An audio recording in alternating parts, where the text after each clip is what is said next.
Hello दोस्तों, क्या हाल है। तारीख 23 अगस्त 2024, दिन शुक्रवार, हिंदी तिथि चतुर्थी। और आइए बात करते हैं आज के मुख्य समाचार में देश भर की तमाम बड़ी खबरों पर नजर डालते हैं। देखिए दोस्तों, एक तो आज के दिन को नेशनल स्पेस डे के रूप में मनाया जाएगा हमारे देश में, यानी राष्ट्रीय अंतरिक्ष दिवस। क्योंकि आज ही के दिन पिछले साल आपको पता होगा चांद पर तिरंगा फहराया था भारत ने, और इसी खुशी में अब हर साल आज के दिन को यानी 23 अगस्त को राष्ट्रीय अंतरिक्ष दिवस के रूप में सेलिब्रेट किया जाएगा। चंद्रयान 3 की चंद्रमा की सतह पर सॉफ्ट लैंडिंग को 1 साल पूरा हो चुका है और इसी सफलता को समर्पित है ये आज का राष्ट्रीय अंतरिक्ष दिवस। आज इसकी पहली वर्षगांठ है, यानी कि आज पहला नेशनल स्पेस डे मनाया जा रहा है। और इस साल इस दिवस की थीम क्या है, तो इस साल इसकी थीम रखी गई है touching lives while touching the moon, India's space saga. इसका मतलब है दोस्तों भारत की अंतरिक्ष गाथा, चांद की सतह को छूते हुए जीवन को छूना। वैसे आपकी जानकारी के लिए बता दूं, जहां चांद की सतह पर चंद्रयान 3 लैंड हुआ था, उस विक्रम लैंडिंग पॉइंट को क्या नाम दिया आपको पता है क्या? Shiv Shakti point, right. चलिए दोस्तों, अब अपन आगे बढ़ते हैं खबरों में। देखिए, नेशनल स्पेस डे से पहले 33 साइंटिस्ट यानी वैज्ञानिकों को राष्ट्रीय विज्ञान पुरस्कार वितरित किए गए। बायोकेमिस्ट गोविंद राजन पद्मनाभन को विज्ञान रत्न पुरस्कार से सम्मानित किया गया। इसरो की चंद्रयान टीम को भी विज्ञान टीम अवार्ड दिया गया और 18 युवा वैज्ञानिकों को भी अवार्ड मिले। चलिए अगली बड़ी खबर देखिए। बाजार में अब A1 और A2 के नाम से नहीं बिकेगा दूध, घी और मक्खन। ये जो डेयरी प्रोडक्ट्स हैं खाने पीने के, इनसे जुड़ा एक सख्त आदेश जारी किया सरकार ने। अब A1 और A2 लेवल से बाजार में नहीं बिकेगा दूध, दही। यहाँ तक कि ऑनलाइन ई-कॉमर्स प्लेटफॉर्म पर भी इस तरह के प्रोडक्ट्स को अपनी वेबसाइट से तुरंत हटाने का निर्देश दिया है FSSAI ने, यानी food safety standard authority of India की तरफ से। ये कहा गया कि कई सारी कंपनियां जो अपने दूध, दही, घी के पैकेट पर A1, A2 लेवल का इस्तेमाल करती हैं, तो ये दावे भ्रामक हैं। असल में तो इस तरह के कोड का इस्तेमाल ये बताने के लिए किया जाता है कि दूध, दही वगैरह में बीटा कैसीन प्रोटीन की संरचना कैसी है। लेकिन FSSAI का कहना है कि इनका कोई औचित्य नहीं है और कंपनियां इस तरह के लेबल का इस्तेमाल सिर्फ मार्केटिंग की नोटिंग के लिए करती है। चलिए अगली खबर देखिए दोस्तों। आयुष्मान भारत योजना में अब 5 नहीं बल्कि 10 लाख का होगा बीमा। महिलाओं के लिए बेड भी बढ़ाए जाएंगे। जल्द ही प्रधानमंत्री जन आरोग्य योजना में बड़े बदलाव आपको देखने को मिल सकते हैं, क्योंकि सरकार प्लानिंग कर रही है कि आयुष्मान कार्ड धारकों के लिए जो इंश्योरेंस कवर होता है उसे 5 लाख से बढ़ाकर 10 लाख रुपए किया जाए। इसके अलावा महिलाओं के लिए निजी अस्पतालों में 4 लाख अतिरिक्त बेड की सुविधा भी प्रदान की जा सकती है। और जल्द ही इस संबंध में वित्त मंत्रालय एक सिफारिश भी भेजेगा। अभी हमारे देश में 12 करोड़ से ज्यादा परिवार इस योजना के लाभार्थी हैं, है ना। चलिए अगली बड़ी अच्छी खबर देखिए। MSME व्यापारियों के लिए अब आपको ONDC पर बिना कागजी कार्यवाही के भी लोन उपलब्ध होगा और वो भी मात्र 6 मिनट में ऋण की राशि मिल जाएगी। ONDC यानी कि ओपन नेटवर्क डिजिटल कॉमर्स ने 12 मिलियन से भी ज्यादा मासिक लेन देन को पार कर लिया है और इस मौके पर सरकार की तरफ से एक खास घोषणा की गई है। इस प्लेटफॉर्म पर अब बिना किसी कागजी कार्यवाही के ऋण भी उपलब्ध होगा, यानी कि इसके जरिए लोगों को लोन भी मिल पाएगा। पूरी तरह से डिजिटल और पेपरलेस प्रोसेस होगी। ग्राहकों को केवल 6 मिनट में लोन की राशि मिल जाएगी। सरकार का कहना है कि जैसे बैंकों से लोन लिया जाता है, वैसे उधार लेने के अनुभव को सरल बनाना इसका लक्ष्य है। यही वजह है कि ONDC पोर्टल पर सरकार ने यह नई सुविधा शुरू की है ना। ज्यादा डिटेल आपको इस पोर्टल पर देखने को मिल जाएगी। गूगल में सर्च कीजिएगा ONDC, तो जो पहला लिंक आएगा ना उसको क्लिक करना। चलिए अगली खबर देखिए। GST की दरों को युक्ति संगत बनाने के लिए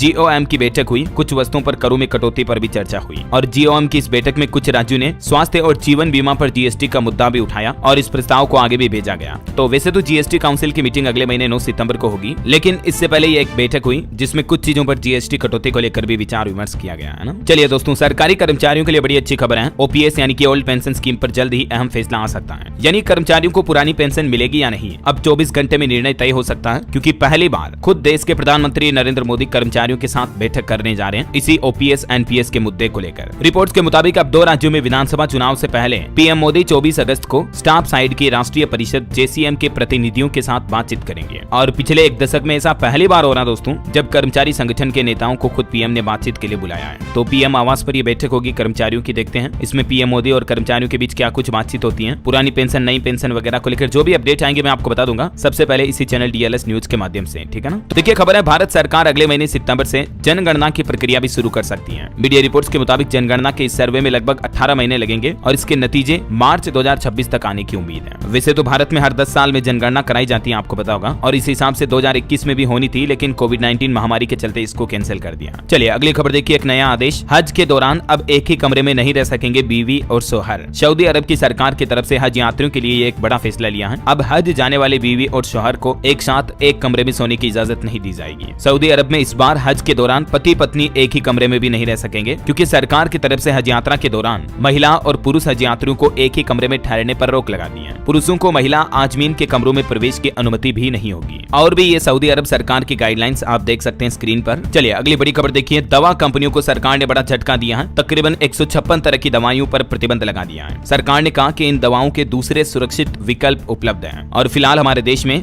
जुकाम, बुखार, एलर्जी, दर्द के लिए उपयोग की जाने वाली तकरीबन 150 से ज्यादा दवाओं पर गवर्नमेंट की तरफ से बैन लगा दिया, प्रतिबंध लगा दिया। ठीक है, इनमें कौन कौन सी दवाइयां प्रमुख रूप से शामिल है, ये लिस्ट भी आप देख सकते हैं कुछ दवाइयों के नाम की। तो ध्यान रखिएगा, इन दवाओं को आप मेडिकल स्टोर से ना ही खरीदें तो बेहतर है ना। और चलिए अगली खबर देखिए आप। सुप्रीम कोर्ट ने हड़ताली डॉक्टरों से काम पर लौटने की अपील की है। आपको पता होगा कई दिनों से जो कोलकाता के आरजे मेडिकल कॉलेज की ट्रेनी डॉक्टर के साथ जो घटना हुई, उसके चलते देश भर के राज्यों में डॉक्टर हड़ताल कर रहे हैं, विरोध कर रहे हैं। इसी बीच अब दिल्ली एम्स के डॉक्टरों ने भी अपनी हड़ताल खत्म की, सुप्रीम कोर्ट के आश्वासन के बाद ये फैसला लिया। दोस्तों अगले खबर की तरफ बढ़ने से पहले थोड़ी सी बात देश में बढ़ती महंगाई और गरीबी की कर लेते हैं। आप में से ज्यादातर लोगों की सैलरी केवल जरूरी खर्चों में ही खत्म हो जाती होगी और अपने शौक पूरे करने के लिए जेब में पैसे ही नहीं बचते होंगे। मैं समझ सकता हूं क्योंकि मैं खुद भी इस दौर से गुजर चुका हूं। अगर आपको भी कुछ एक्स्ट्रा पैसा कमाना है दोस्तों, जिससे आप अपने शौक पूरा कर सकें, तो आप ट्रेडिंग स्टार्ट कर सकते हैं, जैसे कि मैंने स्टार्ट किया पॉकेट ब्रोकर पर। यहाँ आप करेंसी पेयर्स में ट्रेड करके पैसा कमा सकते हैं। चलिए मैं आपको समझाता हूँ। देखिए यहाँ पहले आपको ईमेल और पासवर्ड डालना है और अगर आप मेरा प्रोमो कोड DLS100 डालेंगे तो आपको फर्स्ट डिपॉजिट पर 100% बोनस भी मिलेगा। अब देखिए कुछ इस तरह का इंटरफेस आपको दिखेगा। यहाँ 130 से भी ज्यादा एसेट्स और करेंसीज हैं जिसमें आप ट्रेड कर सकते हैं। चलिए एक ट्रेड करके भी आपको दिखाता हूँ। यहाँ से मैंने एक एसेट सेलेक्ट किया और यहाँ से अमाउंट सेलेक्ट कर लिया। अब मुझे लगता है कि ये ऊपर जाएगा, इसलिए बाय पर क्लिक कर देता हूँ।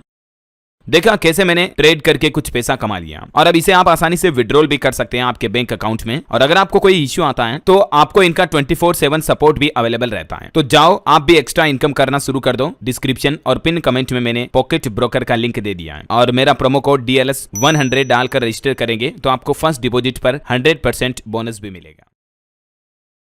खबर है एम्स के बाद अब FORDA ने भी अपनी हड़ताल वापस ले ली है। हालांकि फोर्डा का कहना है कि हम न्याय के लिए अपनी जंग जारी रखेंगे। और देखिए कोलकाता की ट्रेनी डॉक्टर केस में सुप्रीम कोर्ट में सुनवाई में CBI ने कहा कि सबूतों से छेड़छाड़ हुई है। तो सुप्रीम कोर्ट भी बोला कि पिछले 30 सालों में ऐसी लापरवाही नहीं देखी गई, पुलिस वालों की भूमिका पर भी संदेह है। इधर पश्चिम बंगाल के मुख्यमंत्री ममता बनर्जी ने प्रधानमंत्री नरेंद्र मोदी को एक पत्र लिखा और कहा कि रेप के आरोपियों को 15 दिन के अंदर कड़ी से कड़ी सजा दिलाई जाए। देखिए ममता की PM मोदी को चिट्ठी, इस मामले के लिए स्पेशल फास्ट ट्रैक कोर्ट की मांग भी की है ममता सरकार ने। उन्होंने आंकड़े भी बताते हुए कहा कि रोजाना 90 से ज्यादा रेप केस हो रहे हैं। अब सरकार ऐसे मामलों पर सख्त कानून बनाए। वैसे चौंकाने वाले आंकड़े देखिए आप, भारत के विभिन्न हिस्सों में पिछले 10 दिनों में 900 से भी ज्यादा दुष्कर्म की घटनाएं सामने आई हैं। ये वाकई में बड़ी चिंता की बात है कि आज भी हमारे देश में महिलाएं, माताएं, बहनें, बेटियां, लड़कियां सुरक्षित नहीं है। वैसे अभी कोलकाता डॉक्टर मामले पर CBI ने पूर्व RG कार प्रिंसिपल पर पॉलीग्राफ टेस्ट कराने की अनुमति भी ले ली है। तो अब इनका पॉलीग्राफ टेस्ट होगा, दूध का दूध पानी का पानी जल्द सामने देखने को मिलेगा। वहीं सुप्रीम कोर्ट ने देश भर के चिकित्सकों को कामकाज बहाल करने का निर्देश दिया। सीट्स कोर्ट ने कहा कि न्याय व चिकित्सा को रोक नहीं सकते हैं। ये देख सकते हैं आप कोलकाता कांड पर सुप्रीम कोर्ट की तरफ से कुछ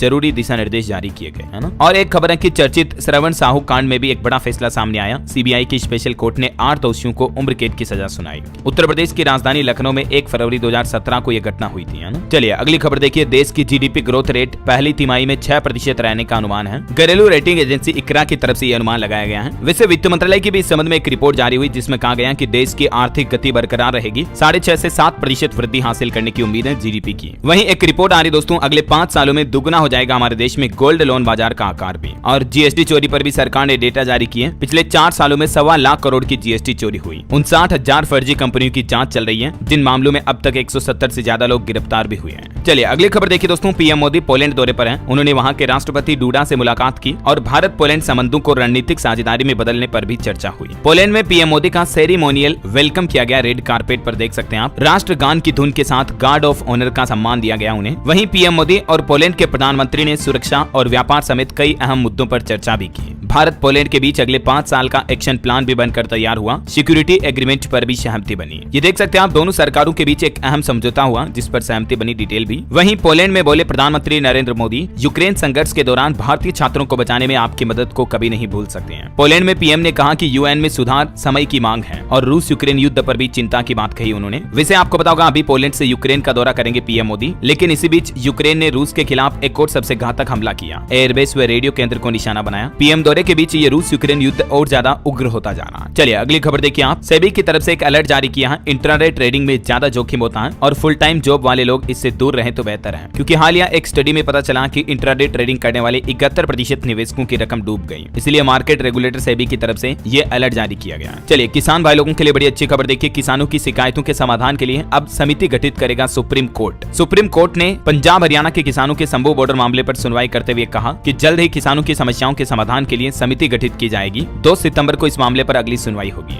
वैसे अभी शंभू बॉर्डर खुलेगी नहीं, क्योंकि सुप्रीम कोर्ट ने इस मामले पर सुनवाई तो की और किसानों के साथ बैठकें जारी रखने का आदेश भी दिया। जल्द ही नए नाम देने को भी कहा है, लेकिन फिलहाल सुप्रीम कोर्ट ने शंभू बॉर्डर नहीं खोलने का आदेश दिया है। वहीं दोस्तों किसान भाई लोगों के लिए एक और खुशखबरी है, 50,000 रुपए जीतने का मौका है। इस तारीख तक कर लें ये काम। राजस्थान के किसानों के लिए सरकार की तरफ से कृषि उन्नति योजना शुरू की गई है और इस योजना के तहत साल 2024-25 में राज्य, जिला एवं पंचायत समिति स्तर पर विभिन्न कृषि उद्यमियों के जो श्रेष्ठ कृषक होंगे, किसान भाई लोग होंगे, उनको पुरस्कृत किया जाएगा, मतलब इनाम दिया जाएगा। अब ये अलग अलग तरह की कृषि की गतिविधियां होगी, जिसमें 25,000, 10,000, 50,000 रुपए तक के पुरस्कार होंगे। और भी इस योजना के बाबत ज्यादा जानकारी आप देख सकते हैं स्क्रीन पर। वैसे एक ऐसी ही इनाम की योजना आरबीआई की तरफ से भी निकाली गई है। देखिए, reserve bank of India RBI 10 lakh रुपए जीतने का मौका दे रहा है। बस देना होगा इस आसान सवाल का जवाब। दरअसल आरबीआई की तरफ से एक 90 क्विज क्वेश्चन प्रोग्राम की घोषणा की गई है। अंडर ग्रेजुएट लेवल पर कॉलेज छात्रों के लिए भारतीय रिजर्व बैंक ने ये कॉन्टेस्ट निकाला है। आरबीआई गवर्नर शक्तिकांत दास की तरफ से ये क्विज लॉन्च की गई है और इस क्विज में हिस्सा लेकर आप भी 10 लाख रुपए तक के पुरस्कार जीत सकते हैं। सिंपल, आपको गूगल पर सर्च करना है दोस्तों आरबीआई 90 क्विज, ठीक है, और ये आपको पहला पोर्टल मिलेगा .in वाला, इस पे जाना है। यहाँ पर आपको फ्रंट में ही पोस्टर देखने को मिल जाएंगे, challenge all undergraduates RBI quiz, grand prize of RS 10 lakh. इसमें टोटल कितने प्राइज हैं? 3 प्राइज हैं, 10 लाख, 8 लाख और 6 लाख। और इस क्विज के लिए कैसे रजिस्टर कर सकते हैं, ऑनलाइन क्विज में क्या क्या प्रोसीजर होगा, इसके वीडियो ट्यूटोरियल भी आपको इस पोर्टल पर मिल जाएंगे। फिर फाइनली इस बटन पर क्लिक करना है रजिस्टर फॉर द क्विज, ठीक है। इसका लिंक भी भले मैं नीचे डाल दूंगा। चलिए अगली खबर देखिए। पीएम आवास योजना को लेकर बड़ी अच्छी खबर आ रही दोस्तों। एक तो 5 साल तक के लिए बढ़ा दी गई है प्रधानमंत्री आवास योजना को सरकार की तरफ से।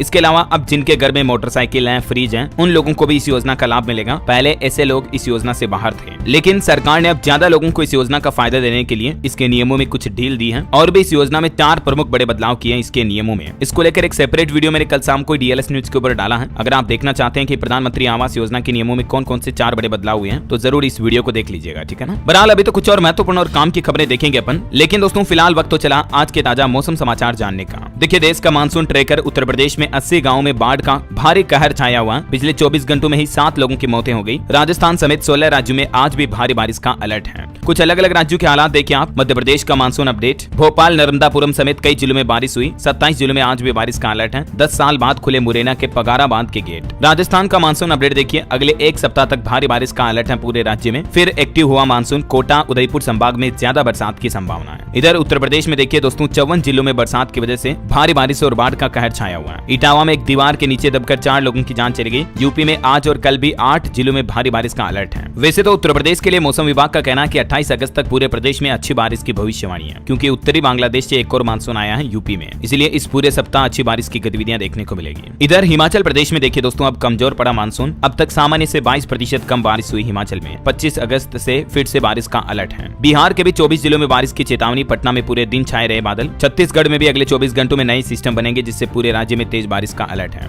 हरियाणा के 2 जिलों में बारिश का अलर्ट। झारखंड में रांची समेत कई जिलों में भारी बारिश होगी। 14 जिलों में बारिश का असर दिखेगा। और भी दोस्तों अगले 24 घंटों के दौरान मौसम की संभावित गतिविधियां क्या रह सकती हैं, जिसकी जानकारी आप देख सकते हैं स्क्रीन पर। आज 23 अगस्त को देश के 19 राज्यों में भारी बारिश का अलर्ट है। चलिए अब अपन आज के सराफा बाजार पर नजर डालते दोस्तों। देखिए, सोने चांदी के दामों में गिरावट देखी गई। सोना 71,717 रुपए पर आया, जबकि चांदी 130 रुपए गिरकर 84,783 रुपए प्रति किलोग्राम पर चल रही है। और साथ के साथ कुछ मार्केट के अपडेट भी देख लेते हैं। देखिए, सेंसेक्स में 147 अंक की तेजी के साथ 81,053 पर बंद हुआ। निफ्टी भी 41 पॉइंट चढ़ा। जोमेटो ने अपनी इंटरसिटी सर्विस लीजेंड्स को बंद कर दिया। इस सर्विस के माध्यम से आप एक शहर से दूसरे शहर में भी फूड मंगा सकते थे, लेकिन ये फूड डिलीवरी सर्विस जो 2 साल पहले जोमेटो ने शुरू की थी, उसको फिलहाल बंद कर दिया है। वहीं खबर देखिए, 4500 करोड़ रुपए जुटाएगी इरेडा कंपनी, और इस खबर के बाद शेयर में 8% की बढ़ोतरी देखी गई। डाबर कंपनी तमिलनाडु में 400 करोड़ रुपए का निवेश करेगी। एक मैन्युफैक्चरिंग प्लांट के लिए तमिलनाडु गवर्नमेंट के साथ एमओयू साइन किया। 250 से ज्यादा लोगों को जॉब मिलेगी। वहीं निवेशकों के लिए खबर देखिए, प्रीमियर एनर्जीज का आईपीओ 27 अगस्त को ओपन होगा। 29 अगस्त तक आप इसमें बोली लगा पाएंगे। Minimum investment 14,850। और एक और आईपीओ ओरिएंट टेक्नोलॉजीज का जो अभी ओपन है, ये पहले ही दिन लगभग 7 गुना बढ़ गया। और चलिए मार्केट के बाद आगे बढ़ते हैं खबरों में। देखिए, खेल समाचार पर खबर है, टीम इंडिया अगले साल जून में इंग्लैंड दौरे पर जाएगी। 5 टेस्ट मैच की सीरीज खेलेगी। बीसीसीआई ने शेड्यूल भी जारी किया। ये देख सकते हैं, शेड्यूल भी 2025 का है ना। चलिए खबर है, बांग्लादेश की अंतरिम सरकार ने पूर्व प्रधानमंत्री शेख हसीना और अवामी लीग पार्टी के जो सांसद थे, उनके राजनयिक पासपोर्ट भी रद्द कर दिए हैं। शेख हसीना जो अभी भाग कर भारत आई हुई है, इनका भी पासपोर्ट रद्द करने का फैसला किया बांग्लादेश की जो अभी अंतरिम सरकार है उसने। वहीं देखिए, अब इस मुस्लिम देश में भी राजनीतिक भूचाल आया। पार्लियामेंट में घुसी उग्र भीड़, प्रदर्शनकारियों ने तोड़ दी संसद की बाड़ भी।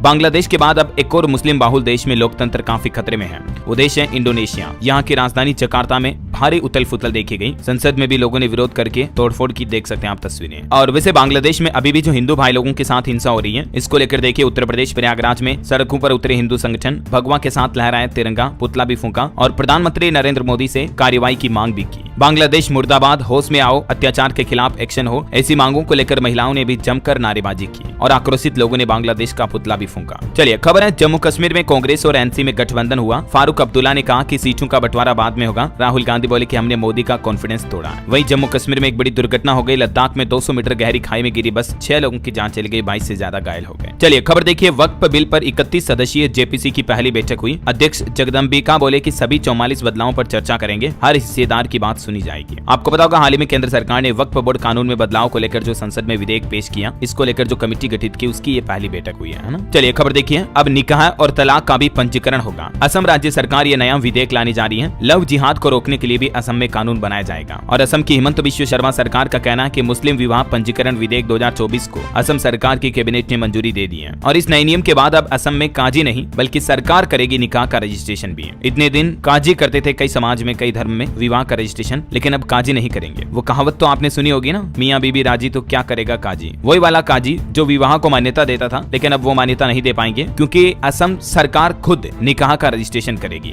विधानसभा में मुस्लिम marriage and divorce registration bill पेश किया गया और असम राज्य में हिमंत बिश्व शर्मा सरकार 90 साल पुराना कानून बदलने जा रही है। निकाह को पहले काजी रजिस्टर करते थे, लेकिन अब सरकार इनका रजिस्ट्रेशन करेगी और बाल विवाह का रजिस्ट्रेशन भी नहीं होगा। अब ये डिटेल आप देख सकते हैं कि पुराने कानून में क्या था। जो असम में मुस्लिम marriage and divorce registration act 1935 है ना, उसके कुछ पॉइंट्स भी आप देख सकते हैं। तो फिलहाल सरकार अभी इस एक्ट को पूरी तरह से खत्म करने जा रही है ना। चलिए अगली खबर देखिए आप। लत डालने वाली सामग्री बनाने को लेकर केंद्रीय मंत्री ने सावधान किया और बोले कि समाज को नुकसान न पहुंचे। केंद्रीय मंत्री अश्विनी वैष्णव बोले कि ऐसी डिजिटल सामग्रियों पर भी रोक लगाई जाए जो कि लोगों के लिए एडिक्शन बनती है, लत लगाती है ऐसा। वहीं देखिए हिंडनबर्ग के आरोप को लेकर कांग्रेस ने देशव्यापी विरोध प्रदर्शन किया, सेबी प्रमुख के इस्तीफे और जेपीसी जांच की मांग भी की। टेक न्यूज से खबर है, यूट्यूब चैनल हैक होने से बचाएगा गूगल का नया एआई टूल। क्रिएटर्स को इससे बड़ा फायदा मिलेगा। आपकी सिक्योरिटी बढ़ाने के लिए गूगल और भी नया फीचर लाने जा रही है। चलिए खबर है दोस्तों, अब इस राज्य में गाड़ी खरीदना पहले से महंगा हो जाएगा क्योंकि सरकार की तरफ से टैक्स बढ़ा दिया गया। दरअसल बात हो रही है पंजाब राज्य की, यहाँ अब गाड़ी खरीदना महंगा होगा। त्योहारी सीजन से पहले पंजाब सरकार ने आम लोगों को बड़ा झटका दिया है और सरकार ने व्हीकल रजिस्ट्रेशन की फीस बढ़ा दी है। लगभग 0.50% से लेकर 1.25% तक इजाफा किया गया अलग अलग तरह के कैटेगरी के व्हीकल के लिए। नए मोटर व्हीकल्स में अब रोड टैक्स कितना लगेगा, रजिस्ट्रेशन टैक्स कितना लगेगा, दोपहिया तिपहिया वगैरह के लिए डिटेल आप देख सकते हैं, है ना। चलिए अगली खबर देखिए, ट्रेन के टॉयलेट में अब नहीं खत्म होगा पानी। रेलवे की तरफ से गजब का तोड़ निकाला गया और पहली बार इस हाईटेक सिस्टम का इस्तेमाल करने जा रही railway. Advance water level monitoring system शुरू किया पायलट प्रोजेक्ट के तौर पर भारतीय रेलवे ने। और ये सिस्टम सक्सेस होने के बाद अब आपको ट्रेन के टॉयलेट में कभी पानी की कमी, दिक्कत, किल्लत नहीं आएगी, है ना। चलिए खबर है, सूचना और प्रसारण मंत्री अश्विनी वैष्णव ने create in India challenge season 1 का शुभारंभ किया। वहीं कृषि मंत्रालय ने भी फसल उत्पादन आंकड़ों में सुधार पर चर्चा के लिए राज्यों के साथ नई दिल्ली में एक राष्ट्रीय सम्मेलन का आयोजन किया। और खबर देखिए, पीएम गति शक्ति पहल के अंतर्गत नेटवर्क प्लानिंग समूह की 77वीं बैठक नई दिल्ली में आयोजित की गई, जिसमें रेल, सड़क, परिवहन, राजमार्ग वगैरह समेत कई अहम मुद्दों पर ध्यान केंद्रित किया गया, है ना। चलिए खबर है, गोविंद मोहन केंद्रीय गृह सचिव का कार्यभार संभालेंगे और एनसीएलटी ने स्लाइस और north east small finance bank के विलय को भी मंजूरी दे दी है। वहीं एक रिपोर्ट देखिए, पिछले वित्त वर्ष में नई नौकरियों में सिर्फ 1.5% की बढ़ोतरी हुई। बैंक ऑफ बड़ौदा की तरफ से बेरोजगारी के आंकड़ों के बीच ये नई रिपोर्ट शेयर की गई। चलिए खबर है, दिल्ली में केजरीवाल आएंगे कैंपेन लॉन्च किया आम आदमी पार्टी ने। सांसद पाठक बोले कि विधानसभा चुनाव अरविंद केजरीवाल को केंद्र में रखकर लड़ेंगे। और देखिए बड़ी चौंकाने वाली रिपोर्ट आईसीएमआर की तरफ से जारी की गई कि अगले 10 सालों में हमारे देश में हार्ट अटैक का सबसे ज्यादा जोखिम बेरोजगार लोगों में होगा। आईसीएमआर यानी कि Indian council of medical research यानी भारतीय आयुर्विज्ञान अनुसंधान परिषद की तरफ से और दिल्ली एम्स के वैज्ञानिकों ने मिलकर जो स्टडी की है, उसमें ये चौंकाने वाली रिपोर्ट सामने आई है कि बेरोजगारों को हार्ट अटैक की खतरा संभावना ज्यादा होगा आने वाले साल 2034 तक, अगले 10 सालों में, है ना। चलिए खबर देखिए, सुप्रीम कोर्ट का बड़ा फैसला, क्षैतिज आरक्षण में कट ऑफ अंक अनिवार्य नहीं है और इनका खुलासा न करना भी किसी तरह के मौलिक अधिकारों का उल्लंघन नहीं है। सरकारी भर्तियों में कट ऑफ आरक्षण वगैरह को लेकर सुप्रीम कोर्ट ने यह बड़ा फैसला सुनाया। चलिए खबर देखिए दोस्तों, राजस्थान में आतंकी संगठन अलकायदा से जुड़े 6 लोग गिरफ्तार हुए। दिल्ली पुलिस की भिवाड़ी में छापेमारी भी हुई। वैसे दिल्ली पुलिस ने दावा किया कि अलकायदा के टोटल 14 आतंकी हिरासत में ले लिए गए झारखंड, राजस्थान और उत्तर प्रदेश में छापेमारी के दौरान, है ना। वहीं देखिए अयोध्या गैंगरेप मामले में सपा नेता के शॉपिंग कॉम्प्लेक्स को भी ढाया गया। 4 बुलडोजर ने 5 घंटे में जमी जौत किया। और महाराष्ट्र के ठाणे जिले में जो बदलापुर में यौन शोषण का मामला सामने आया था, उस पर भी हाईकोर्ट ने कहा कि बच्चियों को भी नहीं बख्शा जा रहा। ये कैसी स्थिति है, पूरे स्कूल प्रशासन पर पोक्सो के तहत केस दर्ज किया जाए। ये हाईकोर्ट ने सुनवाई करते हुए बहुत गुस्सा जताया इस मामले पर। चलिए खबर है दोस्तों, सरकार ने आबकारी नीति में बदलाव किया है। अब होटल बार में हेरिटेज मदिरा रखना अनिवार्य होगा। मध्य प्रदेश सरकार की तरफ से नई शराब नीति लागू की गई और नए नियमों के मुताबिक होटल बार में 2 पेटी मदिरा ही रखी जा सकेगी। वहीं जनजातीय समुदाय को भी मदिरा निर्माण के लिए बढ़ावा दिया जाएगा। ये एमपी की मोहन यादव सरकार की तरफ से फैसला लिया गया, देख सकते हैं आप। चलिए खबर है दोस्तों, कर्नाटक के बेंगलुरु में बनेगा दक्षिण एशिया का सबसे ऊंचा टावर। करीब 25 एकड़ क्षेत्र में इसका निर्माण किया जाएगा। स्काई डेक प्रोजेक्ट को मंजूरी मिल चुकी है। और वहीं खबर देखिए, आज से अमेरिकी यात्रा करेंगे रक्षा मंत्री राजनाथ सिंह। सैन्य रणनीतिक सहयोग पर होगी खास बातचीत। बड़ी खबर है, टोना टोटका न बाबा न काला जादू, ओम शाम शीम ठू।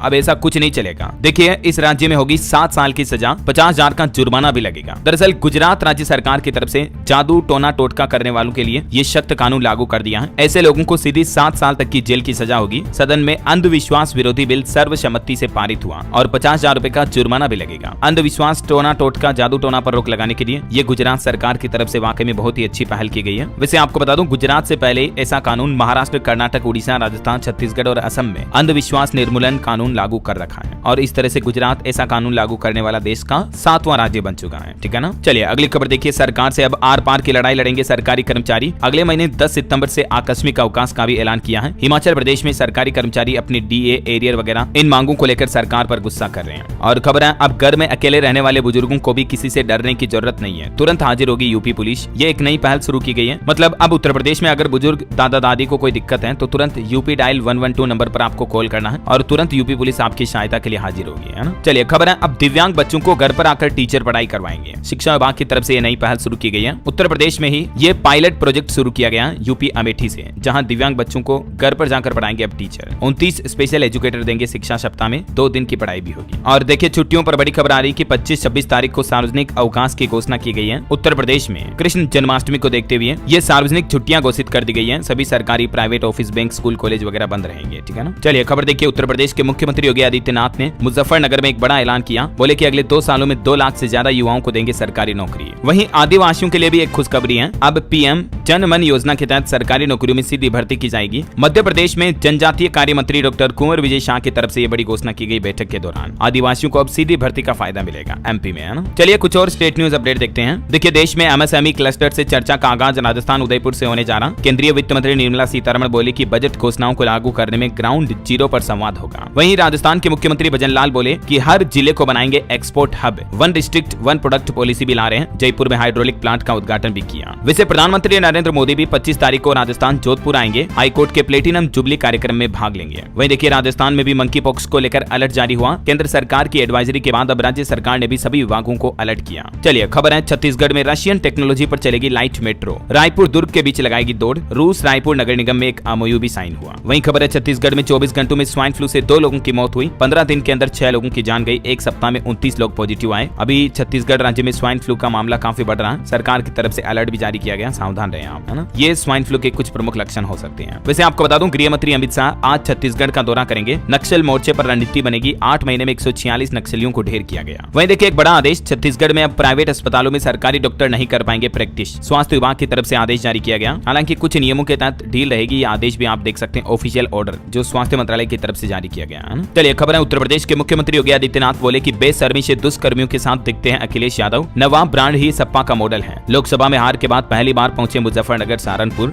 और यहीं पर उन्होंने 2 लाख नौजवानों को सरकारी नौकरी देने का वादा भी किया। मैंने आपको बताया था ना। वैसे देखिए, उत्तर प्रदेश में मोरना मिल का भी विस्तारीकरण किया जाएगा। मीरापुर में बनेगा मिनी स्टेडियम भी, सीएम योगी ने ये भी घोषणा की। और उत्तर प्रदेश में जो 69,000 शिक्षक भर्ती का मामला चल रहा, उसमें देखिए नौकरी पाने और नौकरी बचाने का संघर्ष जारी है। ओबीसी एससी वर्सेस जनरल में आंदोलन भी हुआ। प्रदेश के 10,000 शिक्षकों ने धरना भी दिया। वहीं खबर है दोस्तों, ज्ञान व्यापी वाराणसी मामले पर 9 सितंबर को कोर्ट में अब सुनवाई होगी। और अयोध्या के राम मंदिर निर्माण में भी खर्च का आंकड़ा जारी किया प्रशासन ने। देखिए, 1 साल में 776 करोड़ रुपए खर्च हुए हैं, जबकि दान में मिले 363 करोड़ रुपए। वहीं रामलला के 3 मूर्तिकारों को भी 75 लाख रुपए दिए गए। ट्रस्ट ने 18% जीएसटी भी दिया। अब तक रामलला के तकरीबन 2 करोड़ 85 लाख भक्तों ने दर्शन कर लिए हैं। और वहीं देखिए, यूपी में रेजिडेंट डॉक्टरों ने भी अपनी हड़ताल वापस ली। अब आज शुक्रवार से ओपीडी में वापसी करेंगे। वापस सारी चिकित्सा सेवाएं शुरू हो चुकी हैं। वैसे मंकी पॉक्स को लेकर देखिए, यूपी कानपुर में भी अलर्ट जारी किया। केंद्र की गाइडलाइन के मुताबिक कानपुर में प्रबंध किए जा रहे हैं। स्वास्थ्य विभाग को सूचना देनी होगी ऐसे लक्षणों से संबंधित केस की। चलिए अगली खबर देखिए, बिहार में यूनिवर्सिटी का वार्षिक बजट अब ऑनलाइन पास किया जाएगा। ACS सिद्धार्थ ने जारी किया नया आदेश। शिक्षकों और छात्रों से जुड़ी योजनाओं की भी मॉनिटरिंग ऑनलाइन की जाएगी। वहीं खबर है दोस्तों, हरियाणा में VLDA नियमों में बदलाव किया गया। अब 12वीं पास विद्यार्थी भी प्रदेश के 17 कॉलेजों में कर सकेंगे डिप्लोमा। ऑफिशियल लेटर भी जारी हुआ। बड़ी खबर देखिए, पंजाब के 8 सरकारी कॉलेज नहीं बनेंगे ऑटोनोमस। भगवंत मान सरकार ने फैसला बदला। विपक्ष ने आम आदमी पार्टी की एजुकेशन पॉलिसी पर भी सवाल उठाए थे। चलिए खबर है दोस्तों, उत्तराखंड के लिए 5000 करोड़ से भी ज्यादा का अनुपूरक बजट